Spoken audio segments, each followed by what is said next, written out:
Está no ar. Let's Talk Podcast, uma iniciativa da NTT Data Brasil que une negócios e inovação. Mais da metade dos dados do mundo são gerados por empresas. É possível sobreviver sem coletar e organizar dados? Neste episódio você vai entender por que a análise de dados pode ter um peso importante nos negócios, se for elaborada em condições corretas, além de ser um diferencial competitivo relevante. Falamos de uma realidade que exige das empresas uma atualização permanente de seus modelos, o que demanda muito planejamento. Convidamos 3 profissionais para trocar uma ideia sobre a criação desses modelos operacionais a partir da análise de dados, entre outros temas. São eles Gabriel Ribeiro e Thiago Santos, ambos Senior Consulting da NTT Data Brasil, e Giovanni Luiz, Consulting da NTT Data Brasil. Olá a todos, bem-vindos ao Let's Talk Podcast. Hoje a gente traz um tema super relevante aí, que são os impactos da análise de dados e na transformação das operações. A gente está com o Thiago e o Gabriel aqui para bater um papo super legal sobre isso. A gente sabe que a transformação digital alterou de forma significativa as relações de consumo e trabalho, né, exigindo das empresas mudanças, né, nos seus modelos de negócio e estratégia principalmente. E aí, com o exponencial crescimento da competitividade nos mercados, utilizar a tecnologia para direcionar mudanças tornou-se também mandatório para a obtenção de diferencial competitivo, aí, principalmente durante e no pós-pandemia. E aí a gente começa falando um pouquinho do porquê nós precisamos transformar as operações. Olá pessoal, eu sou o Gabriel. Então existe uma necessidade muito grande de produzir mais com menor custo e com menor tempo. Então nesse contexto, a aplicação da tecnologia é determinante para o sucesso dessas operações, uma vez que fornece os insumos necessários para a melhoria contínua de processos, de sistemas e de pessoas. E aí, de acordo com o IDC, que é uma empresa de pesquisas, as empresas criarão 60% dos dados mundiais até 2025. Em 2015, isso representava somente 30% dos dados gerados no mundo. Então, a capacidade que uma empresa tem de identificar, processar e analisar esses dados vai ser um fator-chave de sucesso. E isso exige uma transformação dos atuais modelos de negócio, operacionais e tecnológicos. Mas eu entendo que a transformação de uma operação não depende somente, né, de capturar e analisar os dados disponíveis, né? E sim que também existe a necessidade de enxergar um cenário bem mais de business antes de aprofundar essas análises, né?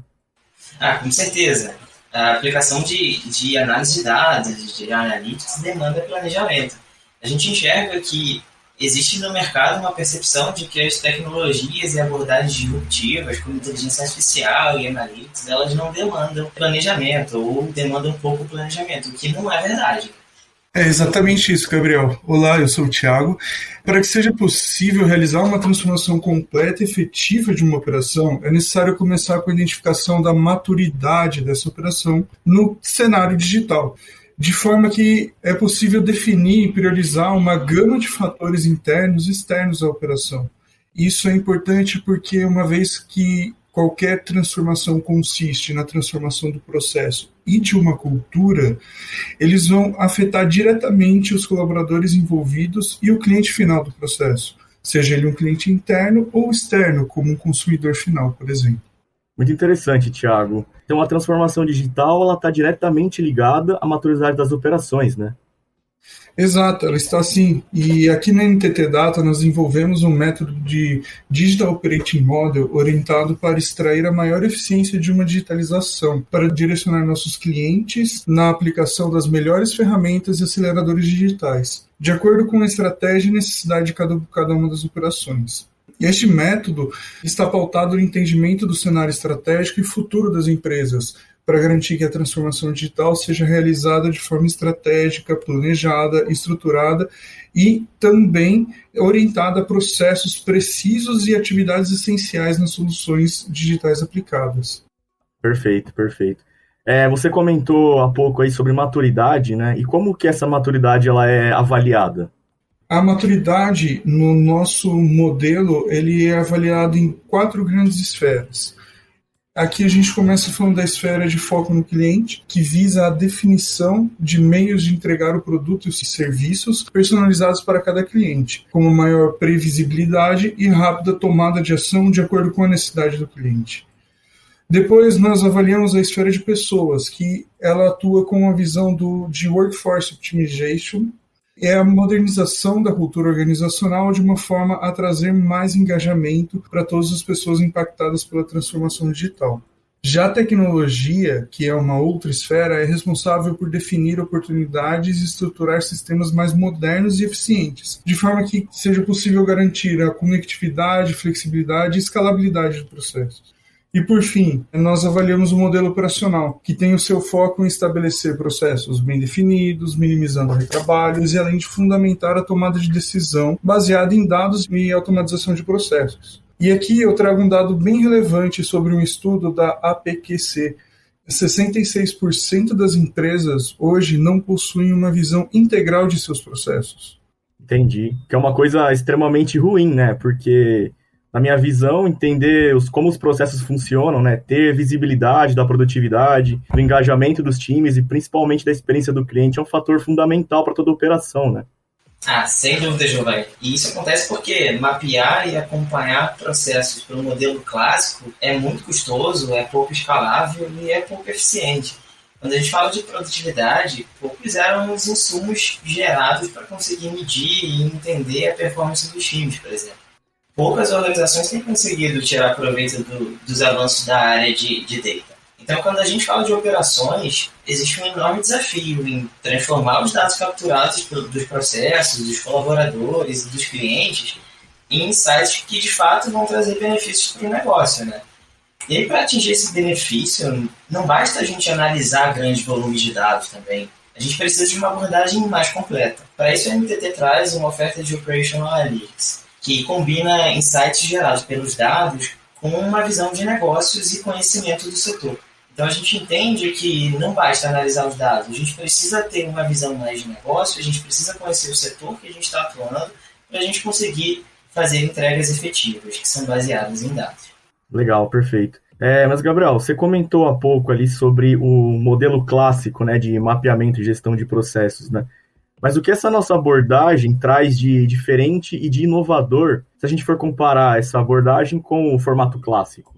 Sim, quando eu falo de formato clássico, eu estou me referindo às análises que eram feitas sem uso de dados, né? sem uso de analytics. Então, um exemplo de abordagem clássica é o mapeamento de processos, onde você se baseava em simplesmente entrevistar todos os envolvidos dentro de um processo para entender como ele funcionava. Isso é muito frágil. Quando a gente fala de análise de produtividade, pouquíssimos insights eram gerados dentro das companhias. Inclusive, muitas ainda faziam análises de produtividade muito subjetivas, utilizando percepção e intuição, sem dados concretos de desempenho dos colaboradores, por exemplo. A nossa abordagem de Operational Analytics utiliza a análise de dados para conseguir mapear os processos, a produtividade e as pessoas. E a gente faz isso através de 3 grandes universos. O primeiro deles é uma abordagem de Process Mining, onde a gente usa os dados gerados pelos sistemas de ERP para entender os processos de negócio. Um dos outputs interessantes é o mapeamento de desvios, por exemplo. Nós sabemos que existe um processo que é o ideal, que é o que chamamos de caminho feliz. Se você fizer aquele processo, teoricamente, a sua produtividade vai ser maior e os seus resultados vão ser melhores. Só que muitas vezes esse caminho ideal não é seguido por quem executa os processos e isso acaba gerando ineficiência, né? A gente consegue identificar também etapas do processo que podem ser automatizadas, por exemplo. E isso é bastante interessante. O segundo universo que a gente aborda é o universo de Task Mining, porque a gente sabe que nem todas as etapas dos processos elas acontecem dentro dos sistemas de ERP. Existem coisas que acontecem com troca de e-mails, com trabalho em planilhas, com navegação em websites, etc. E com Process Mining a gente não consegue mapear isso. Então, para conseguir ter uma visão mais universal do processo, a gente usa o Task Mining, que consiste no monitoramento e análise das atividades executadas em cada computador que está participando ali, de cada colaborador. E a gente consegue entender toda a jornada laboral dos colaboradores, mapear todas as suas atividades e entender como que a produtividade dele é. Com o Task Mining a gente consegue entender, por exemplo, todas as aplicações que foram utilizadas ao longo do dia, entender o tempo gasto em tarefas repetitivas, como, por exemplo, copiar e colar uma informação. A gente consegue utilizar Task Mining também junto com Process Mining, o que traz uma visão muito, mas muito detalhada e completa de como os processos e as atividades são executados. Uma terceira abordagem que a gente traz dentro desse universo é a de aplicação de inteligência artificial para gerar modelos de predição de falhas e para otimizar etapas do processo de forma inteligente.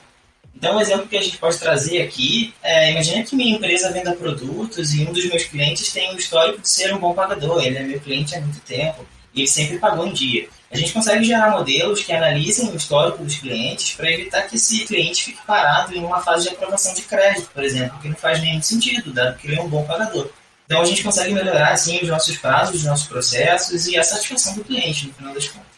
Excelente, Gabriel. Parece bem complexo, né? Então, eu imagino que existam alguns requisitos para que seja possível de aplicar essas abordagens, né? O primeiro e principal requisito é que, dado que a gente está fazendo análise de dados, a gente precisa que esses dados existam. Então, não é possível aplicar Process Mining, por exemplo, se os sistemas que estão envolvidos no processo não são capazes de gerar os logs de atividade. Para Task Mining, por exemplo, a gente precisa instalar uma ferramenta de monitoramento nos computadores dos colaboradores. E para muitas outras aplicações de análise de dados e de inteligência artificial, a gente precisa que existam dados históricos para a gente consiga treinar os nossos modelos e consiga desenvolver a tecnologia. Então, eu imagino que esses requisitos sejam também as principais barreiras, né, que as empresas enfrentam, que estão aí totalmente ligadas praticamente à arquitetura e disponibilização dos dados. Mas existem outras barreiras que as empresas encontram na implantação de projetos desse tipo? Sim, Giovanni, existem sim. Eu diria que são barreiras complexas também, mas elas são bem diferentes dos dados, que é a barreira cultural, por exemplo, que ela está presente nas organizações. Ela sempre vai existir quando você traz uma mudança ou algo novo ou transforma uma operação. E ela surge por parte dos colaboradores, cada um tem a sua posição individual e eles têm o receio sobre como será o futuro, o que acontecerá com essa transformação. Com isso, nós temos uma área dentro da NTT Data que atua exatamente nessas temáticas, voltada para a gestão de mudança de pessoas. Também temos áreas especialistas em arquitetura de dados, que auxiliam nossos clientes a estruturarem seus sistemas e modelos de dados para viabilizar projetos futuros de exploração e análise. Então, o que acontece às vezes é que identificamos que a companhia não atende os requisitos mínimos de dados e, assim, indicamos a reestruturação deles. Infelizmente, o nosso tempo está acabando, né? Mas antes eu queria fazer uma última pergunta para vocês. Como que vocês enxergam que o mercado vai se comportar com relação a essas abordagens nos próximos anos? Legal. Avaliando o cenário que vivemos nos dias atuais, nós, como NTT Data, entendemos que iniciativas de transformação serão cada vez mais constantes e intensas, principalmente no âmbito digital. Vemos que os dados serão uma das principais alavancas para essa jornada de transformação. Exatamente. O diferencial competitivo para as empresas vai ser a maturidade com que elas conseguem capturar, administrar e empoderar os dados que elas mesmas geram. A gente tem a convicção de que a eficiência das operações ela vai ser fundamentada nas tomadas de decisões baseada nos dados gerados pelos processos, pelos equipamentos, pelos sistemas e pelas pessoas. E que as companhias que não se adequarem a esse novo cenário sofrerão com certeza perdas a médio e longo prazo. Queria agradecer muito a presença de vocês nesse bate-papo que foi muito importante nesse tema extremamente relevante para o dia a dia. Eu que agradeço, Giovanni. Foi um prazer estar aqui com vocês, discutindo esse tema super relevante. Valeu, muito obrigado, Giovanni e Gabriel. Acredito que essas conversas são muito ricas pensando no futuro, na transformação digital. Você ouviu Let's Talk Podcast, uma iniciativa da NTT Data Brasil que une negócios e inovação. Toda semana tem novidades por aqui. Até lá!